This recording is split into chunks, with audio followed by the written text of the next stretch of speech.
नमस्कार दोस्तों, आज की वीडियो में हम अल्कोहल स्टॉक्स का या फिर अल्कोहल सेक्टर का एक सेक्टोरल रिव्यू करेंगे और उसमें जो प्रोमिनेंट स्टॉक्स है उनका एक फंडामेंटल एनालिसिस करेंगे। और ये हम क्यों कर रहे हैं? हम ये इसलिए कर रहे हैं क्योंकि है ना, अल्कोहल सेक्टर में या फिर इन स्टॉक्स में पिछले 3 हफ्ते में काफ़ी भारी गिरावट दिखी है। स्टॉक्स बहुत करेक्ट हुए हैं और ये ऐसा कोई सेक्टर नहीं है जो ना एक तरह से साइडवेज मूव कर रहा था। पिछले 1.5-2 साल में जब मार्केट्स इतना मूव नहीं कर रहे तब ये सेक्टर के स्टॉक्स जो है वो बहुत ऊपर जा रहे थे, राइट। रैडिको खैतान काफ़ी म्यूचुअल फंड्स है, काफ़ी DIIs FIIs के पोर्टफोलियो में रैडिको खैतान है कि इसको एक कंसिस्टेंट कंपाउंडर माना जाता है जब लोग उसको अपने पोर्टफोलियो में ऐड करते हैं, right. Allied Blenders went up as well, right. India Glycols, GM breweries जुलाई में ऊपर गया था। क्यों गया था वो मैं समझाऊंगा कि जुलाई में ही ऊपर क्यों गया था। Why not, right from the start of the year that many of these stocks they went up. Why not GM breweries went up right from the start of the year but only in July, right. Global Spirits एक तरह से ऊपर गया था, right. Tilak Nagar was brandy बनाता है, premium brandy बनाता है Tilak Nagar industries. Even this stock saw a very strong momentum since July, August, and it went up. But if you look at the picture of the last 3 weeks, everything is corrected. Allied Blenders तो बहुत ज़्यादा correct हुआ, right? India Glycols corrected, right? Global Spirits, right? United Spirits, right? Which is one of the highest market capitalization company, 1 lakh crore का market capitalization है, वो तो बहुत correct हुआ। तिलक नगर में भी थोड़ा correction दिखा है, right? तो one needs to always question कि जब भी आप correction देखते हो, is it a structural correction or is it a cyclical correction? मतलब छोटा minor correction है क्या कुछ structural टूटा है सेक्टर के अंदर, इसके वजह से ये करेक्शन हुआ है और आपके भाव जो है वो वापस कितना जल्दी आ सकते हैं। Because if it's a structural correction then you will have to wait for let's say 2.5 years, but if it's a tactical correction और अ माइनर करेक्शन और cyclical correction then maybe in 6 months you will get your prices back, right. तो वो समझने के लिए बहुत important है कि अल्कोहल सेक्टर के सप्लाई और डिमांड डायनामिक्स समझे, स्पेशली सप्लाई डायनामिक्स, क्योंकि सप्लाई में सब कुछ सारे क्वेश्चंस के आंसर्स आपको मिल जाएंगे और जो आंसर्स है या फिर फंडामेंटल एनालिसिस है कंपनीज के वो बहुत स्टॉक स्पेसिफिक होगी एक तरह से। मतलब there are multiple headwinds and tailwinds for each of the companies, right? क्योंकि बहुत डिफरेंट है हर एक का बिजनेस मॉडल एक तरह से, राइट। तो वो थोड़ा समझने की कोशिश करते हैं। I'll start with the analysis without wasting a lot of time, right? तो सप्लाई डायनामिक्स जो होता है या फिर कॉस्ट स्ट्रक्चर होता है उसको थोड़ा समझ के लेते हैं कि कंपनीज के कॉस्ट स्ट्रक्चर कैसे होते हैं, राइट। सो अगर आप कोई भी एक 600 रुपीज़ की अल्कोहल की बॉटल खरीदते हो, राइट, विस्की की कोई भी बॉटल है, 750 ml की बॉटल है, 600 रुपीज़ में आप खरीदते हो तो उसका कॉस्ट ब्रेकअप मैंने यहाँ पे दिया। तो 66% of this 600 goes to the government, right. 66% government एक तरह से टैक्सेस में कलेक्ट करता है फॉर एवरी बॉटल। 750 ml की जो बॉटल बिकती है उससे 66% गवर्नमेंट कलेक्ट्स, राइट। यहाँ पे अगर आप देखोगे कर्नाटका कलेक्ट्स मैक्सिमम 75 to 80% एक तरह से टैक्सेस में कलेक्ट करता है। Telangana is 70 to 72% and the cheapest is Goa which is 45 to 50%, right. तो सबसे ज़्यादा एक तरह से जो टैक्सेशन में एक तरह से बिजनेस जो गवर्नमेंट एक तरह से स्लीपिंग पार्टनर है। अगर आप यहाँ पे कंपनी का नेट प्रॉफिट देखोगे तो मतलब 9% है, तो companies make only 9%, government makes 66 to 70%। तो government is a sleeping partner, कुछ नहीं करता है गवर्नमेंट, बट टैक्सेशन में सबसे ज्यादा टैक्सेस जो है वो एक तरह से रेवेन्यूज जो है उसको एक तरह से अल्कोहल सेक्टर से मिलते हैं। तो जो भी गवर्नमेंट के वेलफेयर प्रोग्राम्स है उनको हर वक्त नजर रहती है अल्कोहल सेक्टर पे। आप देखोगे अगर महाराष्ट्र में करीबन 50% से जो ना एक्साइज ड्यूटी, एक्साइज और वैट का मैं थोड़ा डिफरेंस समझा देता हूँ, बट 50% से एक्साइज ड्यूटी एक तरह से बढ़ा दी थी जुलाई में, राइट। अगर आप कर्नाटक में देखोगे in the last 18 months 3 times they increase the excise duties, right. तो क्या होता है कि 4 से 5 ब्यूरोक्रेट बैठते हैं हर एक स्टेट में। सो this is a state thing, this is not a central thing. यहाँ पे GST नहीं लगता, यहाँ पे एक्साइज ड्यूटी लगता है या फिर एक्साइज लगता है। Excise is more on the volume thing. तो अगर मेरा डिस्टिलरी है, मेरा एक मैन्युफैक्चरिंग प्लांट है, तो करीबन 500 लीटर का अल्कोहल निकला है आज मेरे प्लांट से, तो वो 500 लीटर पे कुछ एक वॉल्यूम पे कुछ एक तरह से परसेंटेज लगेगा, right. VAT is nothing but value added tax. जो एंड कस्टमर जब खरीदता है बॉटल तब उस पर एक वैल्यू एडेड टैक्स लगता है। तो अगर एक महंगी बॉटल खरीद रहा है तो वैट बहुत ज्यादा रहेगा, एक सस्ती बॉटल खरीद रहा है तो वैट कम रहेगा, राइट। तो these are the 2 type of taxes. इसमें GST नहीं होता। हर एक स्टेट का एक 4 से 5 IAS ऑफिसर और एक जज की कमेटी होती है, सारे साल में एक से ज्यादा बार भी आ सकते हैं, एंड दे डिसाइड कि यार कितना टैक्सेशन रखना है, राइट। तो इनकी भी एक तरह से फिलॉसफी होती है। तो जो मास प्रोडक्ट्स होते हैं, राइट, जो कंट्री लिकर होता है, इसको IMIL बोलते हैं, इंडियन मेड इंडियन लिकर। जो कंट्री लिकर थोड़ा सस्ता होता है, जो मास मार्केट के लिए होता है, उसमें ये लोग काफी कम टैक्सेस रहते हैं, क्योंकि टैक्सेस जितना ज्यादा रहेंगे उतना महंगा लिकर बन जाएगा। और अगर महंगा लिकर है तो जो मास जनता जनता है वो ये लिकर नहीं लेके जो काउंटरफाइट लिकर होगी, राइट, जो इलिसिट या फिर सस्ती लिकर है जिसकी वजह से लोग मर जाते हैं, वो लिकर पेगी। तो गवर्नमेंट काफी क्लियर है, कॉन्शियस है कि जो मास सेगमेंट की लिकर है उस पर ज्यादा टैक्सेशन नहीं लगाना है, जो प्रीमियम है उस पर दबा के टैक्सेशन लगाओ, राइट। तो टैक्सेशन भी वहां पे दबा के लगते हैं और बहुत कुछ जो प्रीमियम जो ब्रांड्स होते हैं, लग्जरी ब्रांड्स होते हैं, या फिर अल्कोहल जो लग्जरी ब्रांड्स के होते हैं जैसे रामपुर, इंद्रिय जैसे ब्रांड्स हैं, उनमें बहुत सारा वो लोग कंपनी से भी सुनते हैं कि आप लोग कितना कमाना चाहते हैं, क्योंकि ये प्रीमियम कस्टमर बेस को है, वो लोग पैसा देने के लिए तैयार है। So let's keep the prices elevated and let's take as much taxes from these bigger brands, right. तो वो एक तरह से फिलोसफी होती है with regards to taxation and pricing when it comes to the government. This is a state government thing, this is not central government. इस पे GST वगैरह कुछ नहीं लगता, इस पे सेंट्रल टैक्स और वैट लगता है, राइट। तो दूसरा इसमें होता है रिटेलर्स एंड होलसेलर्स मार्जिन। तो इस पर मैं आऊंगा, सारे स्टेट्स में रिटेलर्स होलसेलर्स होने की जरूरत नहीं है, राइट, क्योंकि जो गवर्नमेंट है it not only controls this sector via pricing and taxation but it also controls this sector via distribution, right. What am I saying over here, right. तो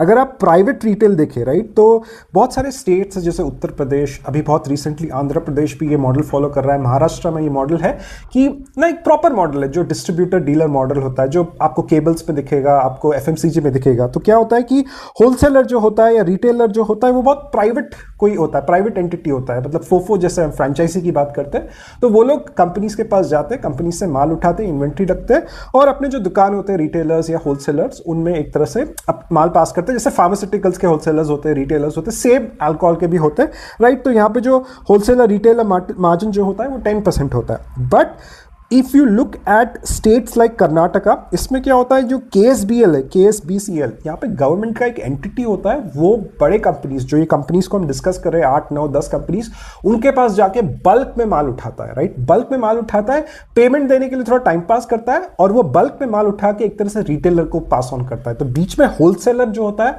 वो प्राइवेट एंटिटी नहीं है, स्टेट होलसेलर है, right. तो यहाँ पे अगर आप देखोगे प्राइसेस पे थोड़ा ज्यादा नेगोशिएशन ना, थोड़ा ज्यादा से जो होता है या प्राइसिंग पावर जो होता है वो गवर्नमेंट के पास ज्यादा होता है, स्टेट गवर्नमेंट के पास पूरा प्राइसिंग पावर होता है, बट इन दिस मॉडल थोड़ा ज्यादा होता है। सबसे ज्यादा होता है जो टोटल गवर्नमेंट कंट्रोल का मॉडल होता है, जो तेलंगाना या फिर तमिलनाडु में होता है, जिसमें एक तो स्टेट मोनोपोली जो होता है, यहाँ पे TSBCL जो है वही एक तरह से होलसेलर भी है और रिटेलर भी है, मतलब उसका तो पूरा एक तरह से वही डिसाइड करता है कि अल्कोहल के क्या प्राइसेस रहेंगे, अपने खुद के रिटेलर्स होते हैं और किसी को घुसने नहीं दिखता। तो जितना ज्यादा डिस्ट्रीब्यूशन में गवर्नमेंट है उतना प्राइसिंग पावर गवर्नमेंट के पक्ष में रहेगा। तो नॉर्मली हमें ऐसी कंपनीज देखनी चाहिए जिनके ऑपरेशंस आंध्र प्रदेश या यूपी या फिर महाराष्ट्र में ज्यादा है, क्योंकि वो एक रिटेल मॉडल फॉलो करते हैं। क्योंकि अगर डिस्ट्रीब्यूशन में गवर्नमेंट बहुत ज्यादा है तो वर्किंग कैपिटल इशू का प्रॉब्लम होगा। तो अगर आप देखोगे यहाँ पे तेलंगाना का जिसका सबसे बड़ा शेयर है, जैसे रैडिको खैतान सबसे ज्यादा एक तरह से अपना माल तेलंगाना में बेचता है, तो वर्किंग कैपिटल इश्यूज बहुत ज़्यादा है, राइट। अगर आप बैंगलोर में देखेंगे यूनाइटेड स्पिरिट्स का, राइट, वर्किंग कैपिटल इश्यूज वहाँ पे ज़्यादा है, राइट। जहाँ पे भी आप देखोगे कि गवर्नमेंट डिस्ट्रीब्यूशन में बहुत स्थापित है, पूरा एंड टू एंड गवर्नमेंट ही डिस्ट्रीब्यूशन देख रहा है, प्राइसिंग और टैक्सेशन तो गवर्नमेंट देखता ही है, बट डिस्ट्रीब्यूशन में पूरा अंदर तक घुसा है, वहाँ पे वर्किंग कैपिटल इश्यूज आपको बहुत ज़्यादा दिखेंगे, राइट। तो ये एक चीज़ जो बहुत इंपॉर्टेंट है। तो 3 चीज़ें गवर्नमेंट यहाँ पे आता है, एक तो pricing, taxation and distribution, right. तो गवर्नमेंट 66% एक तरह से मतलब उसका जो रेवेन्यू मिक्स में गवर्नमेंट 66%, जो कंपनी इतना मेहनत करके बना रही है, सब कुछ कर रही है, दैट इज जस्ट 9%, राइट। तो this is one important cost in the alcohol model, right. Alcohol का जो बिजनेस मॉडल है उसमें ये इंपॉर्टेंट कॉस्ट है, right. Next we come to right packaging cost. तो नहीं, पैकेजिंग कॉस्ट ही 7% है, राइट। पैकेजिंग कॉस्ट क्यों इंपॉर्टेंट है? जैसे ये अल्कोहल एक प्रीमियम सेक्टर बनता है, राइट, एक प्रीमियम अल्कोहल होता है, तो उस पर ना उनके बहुत सारे डिजाइन्स होते हैं। जैसे परफ्यूम की किस तरह पैकेजिंग पे बहुत कुछ निर्भर होता है कि कितना उसका प्राइस पॉइंट रखना चाहिए, बहुत एलीट बनाने की कोशिश करते हैं, उस तरह अल्कोहल में भी अगर आप देखो तो ग्लास कॉस्ट इज 75% एंड जो कैप, क्लोजर, लेबल्स, कार्टन वगैरह है उसका ये कुछ 25% कॉस्ट होता है।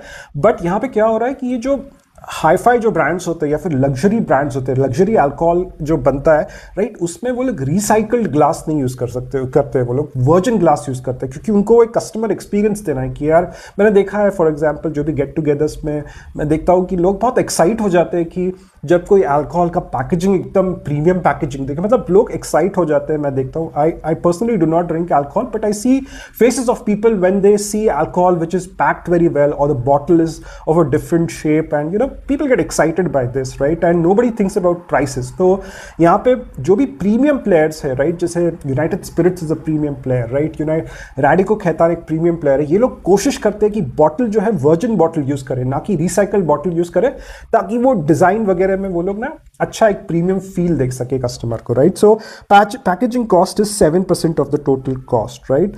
थर्ड कॉस्ट इज योर ना marketing and distribution cost right. तो यहाँ पे एक बहुत डायरेक्ट कोरिलेशन दिखता है कि जब भी एक प्रीमियम सेगमेंट की अल्कोहल है, तो यहाँ पे मैंने डिवाइड किया कि कौन से तरह के अल्कोहल्स होते हैं। तो कंट्री लिकर जो होता है उसमें मार्जिन सबसे कम होते हैं, 5 to 8% होते हैं। जैसे जीएम ब्रूवरीज कंट्री लिकर बहुत बनाती है, काफ़ी सस्ता ब्रांड होता है, मास ब्रांड होता है, सबके लिए होता है right.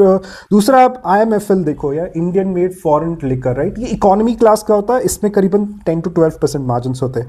Then this is prestige and above, IMFL prestige and above, जिसमें 18 to 22%। Luxury is around 25 to 30 right. जितना महंगा ब्रांड या फिर जिस कंपनी में प्रीमियमाइजेशन का एलिमेंट या टॉप लाइन को प्रीमियम ब्रांड्स जितना ज्यादा कंट्रीब्यूट करते हैं, उतना ज्यादा स्पेंड उसके मार्केटिंग और एडवर्टाइज पे होता है राइट। मास ब्रांड्स में कोई मार्केटिंग एडवर्टाइजिंग नहीं करता, ये एसोसिएटेड अल्कोहल ब्रूवरीज जो MP में बहुत स्ट्रांग है, GM ब्रूवरीज जो महाराष्ट्र में बहुत स्ट्रांग है, इंडिया ग्लाइकोल्स जिनका एक B2B मॉडल है राइट, इन सब कंपनी ज्यादा मार्केटिंग पे खर्च नहीं करते, बट जिनको प्रीमियम ब्रांड से कमाना है राइट, वो लोग सबसे ज्यादा मार्केटिंग पे खर्च करते हैं। तो it's the United Spirits, United Breweries, the Radico Khaitan, the likes of Allied Blenders which is trying to be a premium brand. वो मास ब्रांड है but it is trying to be a premium brand.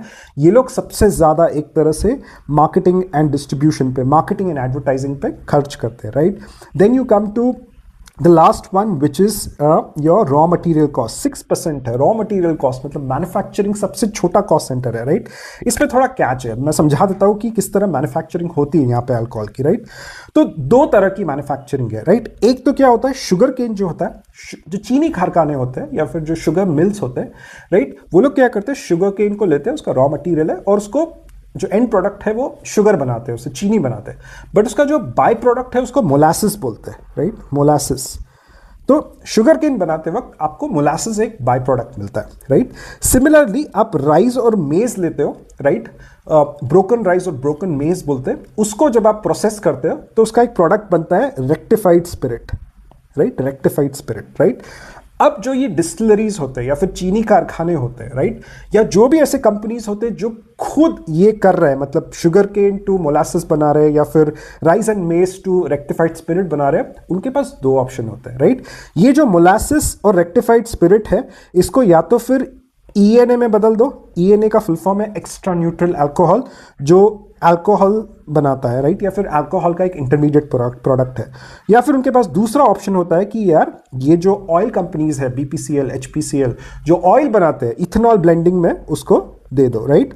तो एक बार sugar cane लेके जब उसका molasses बनता है तो बहुत सारे जो मिल्स होते हैं वो डिसाइड करते हैं कि यार इसका मैं लिकर कंपनीज को मुझे सप्लाई करना है तो इसमें ENA बनाऊं, या फिर मुझे इसको गवर्नमेंट को सप्लाई करना है, IOCL, BPCL, HPCL को सप्लाई करना है तो मैं इथेनॉल बनाऊं। अब वो डिसीजन जो है वो कहां से आएगा, ऑब्वियसली गवर्नमेंट अगर इथेनॉल के प्राइसेस जो है वो ज्यादा रखेगी, क्योंकि गवर्नमेंट को 20% जो इथेनॉल का मिक्सिंग करना है वो करना है, तो अगर इंसेंटिव जो है इन कंपनीज के लिए वो इथेनॉल बनाने में है तो ऑब्वियसली वो लोग ये ENA नहीं बनाएंगे, और ENA बनाएंगे तो फिर ENA वाले जो है या फिर लिकर कंपनीज जो है वो ऑब्वियसली ज्यादा पैसा पे करेंगे ENA खरीदने के लिए। तो बहुत इंपॉर्टेंट है देखना कि कौन से कंपनीज है जो बैक एंड इंटीग्रेटेड है राइट, जो खुद ही एक तरह से रॉ मटेरियल्स लेकर उनको रेक्टिफाइड स्पिरिट या फिर मोलासिस बना रहे हैं और फिर उससे एक तरह से लिकर बना रहे हैं राइट। क्योंकि if you not an vertically integrated player, मतलब अगर आप रॉ मटेरियल यहां पे अगर आप नहीं आते then you are always a price taker, आपको हर वक्त डिपेंडेंट रहना पड़ेगा, एक महंगा प्राइस या महंगा दाम देना पड़ेगा to get ENA. So ENA और molasses are the intermediate products which kind of get used to making alcohol, right? तो ये जो बहुत सारे डिस्टिलर्स है, जैसे रैडिको खैतान जो है, जो कंपनी है, इसका खुद का पूरा एक बैकएंड इंटीग्रेटेड, वर्टिकली इंटीग्रेटेड खुद का एक सिस्टम है. तो ये डिपेंडेंट नहीं है शुगर मिल्स के ऊपर या फिर डिस्टिलर्स के ऊपर ENA के लिए, राइट? अगर आप देखोगे इंडिया ग्लाइकोल्स, उनका भी खुद का एक वर्टिकली इंटीग्रेटेड प्लेयर है. एलाइड ब्लेंडर्स, राइट, इनका खुद का इंटीग्रेटेड प्ले नहीं है, इसलिए इसका स्टॉक बहुत ज्यादा करेक्ट हुआ. ये खुद बनने की कोशिश कर रहा है बट अभी तक बनने की कोशिश ही कर रहा है, राइट? तिलकनगर इंडस्ट्रीज खुद का एक इंटीग्रेटेड प्लेयर है, राइट? तो बहुत इंपॉर्टेंट है ये सारी चीजें, एक वर्टिकली इंटीग्रेटेड प्लेयर होना बहुत इंपॉर्टेंट है. तो this was a brief about the supply side. अब इसको थोड़ा डिमांड से कनेक्ट करते हैं, राइट? तो अगर आप यूनाइटेड स्पिरिट्स देखोगे, यूनाइटेड स्पिरिट्स का सबसे जो स्ट्रॉन्ग जगह है वो एक तरह से कर्नाटक है, महाराष्ट्र है एंड तेलंगाना है. तो read it in the way कि यहाँ पे ये लोकेशनली ये सबसे स्ट्रॉन्ग है. और इसका सबसे इंपॉर्टेंट चीज है 90% इसका जो प्रीमियम ब्रांड्स है या फिर जो टॉप लाइन को कंट्रीब्यूशन होता है, रेवेन्यू मिक्स है मास वर्सेस प्रीमियम का, premium contributes 90%. That's why the marketing spends of this company are the highest, right? Secondly इसका जो CFO टू EBITDA जो है वो सबसे ज्यादा है. और ये कंपनी एक फ्री कैश फ्लो कंपनी है, काफी स्ट्रॉन्ग अच्छी कंपनी है, राइट? इसका जो ग्रोथ रेट देखोगे आप USL का, करीबन सेल्स ग्रोथ करीबन 10% का है, प्रॉफिट ग्रोथ 20% का है, strong in Maharashtra and southern states, and ये प्रीमियमाइजेशन के ऊपर अपना पूरा बिजनेस मॉडल चला रही है, राइट? तो ROE इस कंपनी का 20% है. तो आपको अगर एक बहुत सेफ कंपनी में इन्वेस्ट करना है तो United Spirits is a brand which you need to look at, right? Radico Khaitan UP में एक तरह से 45% ऑपरेशंस. तो रिटेल बिजनेस मॉडल की मैंने बात की थी, गवर्नमेंट का जो हस्तक्षेप है, राइट, बहुत कम होता है रिटेल में, राइट? तो इसका सबसे बड़ा बिजनेस जो आता है वो यूपी से आता है, 45% से आता है. एक रिटेल काइंड ऑफ एक मॉडल है वहाँ पे. तेलंगाना से 15% आता है, बट इनका जो भी तेलंगाना का जो भी कैश फ्लोज है, तेलंगाना से ये लोग they are not able to collect kind of money from the government, क्योंकि तेलंगाना का गवर्नमेंट एक तरह से डिस्ट्रीब्यूशन में घुसा हुआ है. That's why you see the dated days of this company is very very high, right? अगर आप देखोगे यहाँ पे यूनाइटेड स्पिरिट्स के बाद अगर रैडिको खैतान, इसका रॉ मटेरियल टू सेल्स काफी कम है. रॉ मटेरियल टू सेल्स काफी कम होने का मतलब है कि इसका बैक एंड इंटीग्रेटेड मॉडल है, इसका वर्टिकली इंटीग्रेटेड मॉडल है. एलाइड ब्लेंडर्स का वर्टिकली इंटीग्रेटेड मॉडल नहीं है. It is a price taker, it is dependent on other distilleries for the raw materials. तो वर्टिकली इंटीग्रेटेड नहीं होने के कारण एलाइड ब्लेंडर्स का जो रॉ मटेरियल टू सेल्स है, मतलब रॉ मटेरियल अगर शुगर केन के प्राइसेस में कुछ बढ़ोतरी हो जाती है या फिर मेज और राइस के प्राइसेस में कुछ बढ़ोतरी हो जाती है या फिर इथेनॉल ब्लेंडिंग के लिए गवर्नमेंट टारगेट 20 से 25% कर देता है या फिर इथेनॉल के प्राइसेस में कुछ बढ़त हो जाती है, तो ये जो कंपनीज है GM ब्रूवरीज, अलाइड ब्लेंडर्स, जिनका वर्टिकली इंटीग्रेटेड प्लेयर्स नहीं है, इनको सबसे ज्यादा इफेक्ट पड़ेगा, right? So this is something which you need to keep in mind, right? Now you come to Radico Khaitan. 69% premium है इसका, राइट? अगर आप देखो यहाँ पे, बट इसका जो CFO टू EBITDA या CFO टू PAT सबसे कम है, क्योंकि बहुत ज़्यादा पैसा जो है वो तेलंगाना में अटका हुआ है, तेलंगाना गवर्नमेंट के पास अटका हुआ है. इसका स्टॉक प्राइस भी इसके कारण ही गिर रहा है, right? Now this is about Radico Khaitan. Then you come at Allied Blenders, right? Radico Khaitan के मैंने नोट्स लिखे हैं. सेल्स ग्रोथ इसका सबसे बेस्ट है, प्रॉफिट ग्रोथ भी काफ़ी ज़बरदस्त है, high debtor days due to Telangana, but AP is the saviour. तो आंध्र प्रदेश जो है वो रिटेल मॉडल पे आ रहा है. सो AP में मार्केट शेयर बहुत तेजी से रैडिको खैतान ले रहा है. सो इसका कैप्टिव ENA मतलब वर्टिकली integrated player है, and this is the best momentum play to kind of play in the alcohol sector, right? Then you come to allied blenders, right? Allied blenders के मैंने notes यहाँ पे लिखे, sales growth 16%, profit growth 360%. Maharashtra and TS are giving pain. Maharashtra में पिछले जुलाई में एक तरह से ना 50% से एक्साइज ड्यूटीज बढ़ा दिए गए थे, जिससे क्या हो गया, अगर आप देखोगे यहाँ पे GM ब्रूवरीज के स्टॉक प्राइस ऊपर चले गए. GM ब्रूवरीज के स्टॉक प्राइस ऊपर क्यों चले गए? क्योंकि जब अल्कोहल के प्राइसेस बढ़ते हैं तो जो कस्टमर्स रहते हैं वो लोग डाउन ट्रेड करते हैं, मतलब जो महंगा अल्कोहल नहीं खरीद के सस्ता अल्कोहल करते हैं, और सस्ता अल्कोहल ऑब्वियसली मास सेगमेंट का होता है. तो GM breweries is predominantly into the mass segment, तो इनकी प्रॉफिटेबिलिटी बढ़ गई तो इसका स्टॉक प्राइस बढ़ गया, राइट। तो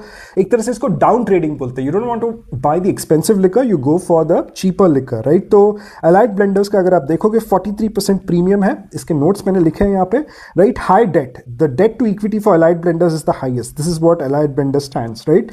एंड मास मार्केट स्टैग्नेशन, तो क्या हो रहा है, जो वॉल्यूम ग्रोथ दिखना चाहिए था इस सेगमेंट में, if you look at the larger reason why these stock prices fell, it's because of the fact कि जो वॉल्यूम ग्रोथ दिखना चाहिए था इस सेगमेंट, या फिर the predictability of volume growth as we go ahead उतना स्ट्रांग नहीं है। It's the value growth, premiumisation की वजह से एक तरह से स्टॉक्स या प्रॉफिटेबिलिटी बढ़ेगी, क्योंकि वॉल्यूम डी ग्रोथ हो रहा है, राइट। मास सेगमेंट में, जो मास अर्बन सेगमेंट है, उसकी थोड़ी हालत खराब है, तो एक तरह से स्टैग्नेंट मास सेगमेंट है, राइट। तो ये कंपनी एक ट्रांसफॉर्मेशन प्ले है, ये ना मास से एक तरह से प्रीमियम को जा रही है, राइट। इसकी वजह से इसका अगर आप देखो डेट टू इक्विटी बहुत ज़्यादा है, थोड़ा बैक एंड इंटीग्रेट करने के लिए खुद के प्लांट्स खरीद रही है। तो अगर किसी को एक थोड़ा डेयरिंग सा कुछ प्ले करना है, जिनको थोड़ा मतलब रिस्की एक तरह से इन्वेस्टमेंट देखना है, तो Allied Blenders is one company that you could look at. इसका स्टॉक प्राइस सबसे ज़्यादा करेक्ट हुआ है in the recent last 3 weeks. अगर आप अलाइड ब्लेंडर्स का देखो, it's the stock price corrected a lot, right. Then you come to Tilak Nagar Industries. तो as told, Tilak Nagar brandy का प्लेयर है, प्रीमियम ब्रांडी बनाता है, sales growth is 10%, profit growth is 50%। It is a premium brandy player in southern states, it caters to canteen, working capital थोड़ा issue है इसका, and this is more of a compounding machine, but it is better than USL. United Spirit से better है क्योंकि थोड़ा ज्यादा growth देता है, राइट। इसका आरओई भी अच्छा है, 30% का आरओई, इसलिए तिलक नगर जुलाई अगस्त के वक्त एक अच्छा स्टॉक, एक अच्छा कंपनी है, better than USL, not as great as Radico Khaitan, but it went up very recently, right. Then you look at the next one which is Globus Spirits, right. Globus Spirits के business model में अगर आप देखोगे, B2B business model है, right. B2B मतलब sales growth lumpy, profit growth lumpy, 60% B2B model है, 40% जो है वो प्रीमियम है, राइट। अगेन इसके मार्जिन्स जो है, मैं मार्जिन्स के बारे में बात करना ही भूल गया, right. If you look at premiumisation has very direct relation with the margins that these companies have. तो USL has extraordinary margins because it's a premium player.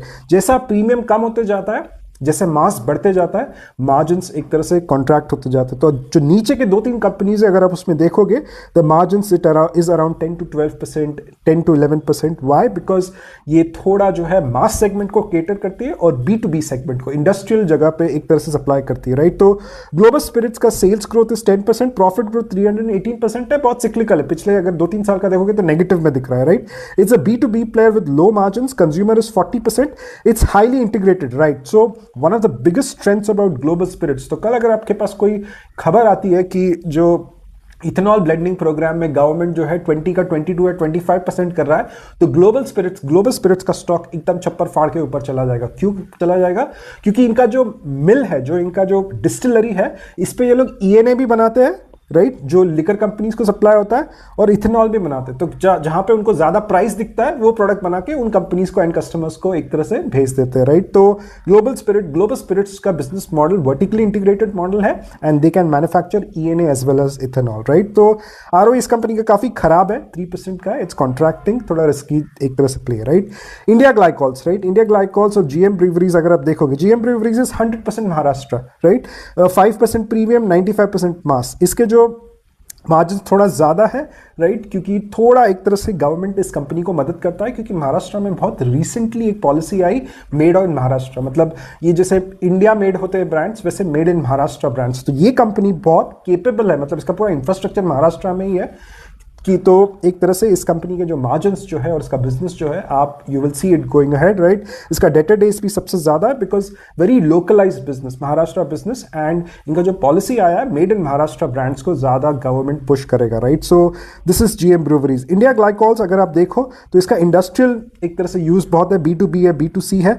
UP का सबसे फेमस एक तरह से, यूपी में काफ़ी ज़्यादा ये कॉन्सेंट्रेटेड है, इसका जैसे महाराष्ट्र में GM ब्रूवरीज है, India glycols is UP, retail model follow करते हैं, थोड़ा डेट टू इक्विटी, एक थोड़ा इसका जो डेटर डेज थोड़ा ज़्यादा है, राइट। बट अगर आप इस कंपनी का देखोगे, डेटर डेज थोड़ा ज़्यादा, it's a B2B player with low margins, high raw material to sales. तो ये इंटीग्रेटेड प्लेयर नहीं है, right. So this is the company, right. India Glycols जो है ये एक रॉ मटीरियल टू सेल्स इसका ज़्यादा है, because it's not a vertically integrated player. So this was a brief about all these companies, you can revisit these notes। तो ये 5 कारण है why there is some fall in the stock prices. So the sentiment is it has gone from euphoria to caution right now. The ethanol blending program puts pressure on ENA. I have explained this thing. Premiumization of alcohol has put upward pressure on packaging cost as premium brands don't use recycled bottles. I have covered this as well. Shift from volume to value. थोड़ा volume degrowth हो रहा है. Urban जो मास consumption है वो कमजोर पड़ रहा है. दैट्स वाई वैल्यू के प्रति जो है प्रीमियम ब्रांड्स जो है प्रीमियमाइजेशन जो कर रहा है. गवर्नमेंट सब जगह पे घुसा है, बट आपको जब मार्केटिंग एंड स्पेंडिंग, जो मार्केटिंग एंड एडवर्टाइजिंग हो, उस पर कोई रोक नहीं लगा. आप प्रीमियम ब्रांड्स बनाओ, आप महंगे से महंगे अपना विस्की जो भी बियर बनाते हो वो बेचो, right. You will get the money, your bottom line would be good, right. Working capital issues Telangana वगैरह का मैंने बात किया, right. And state hikes are making customers down trade. तो अगर महंगे जगह पे हाइक या फिर महंगा लगता है तो kind of customers down trade, right. So this was a brief about the alcohol sector, right. Thank you very much for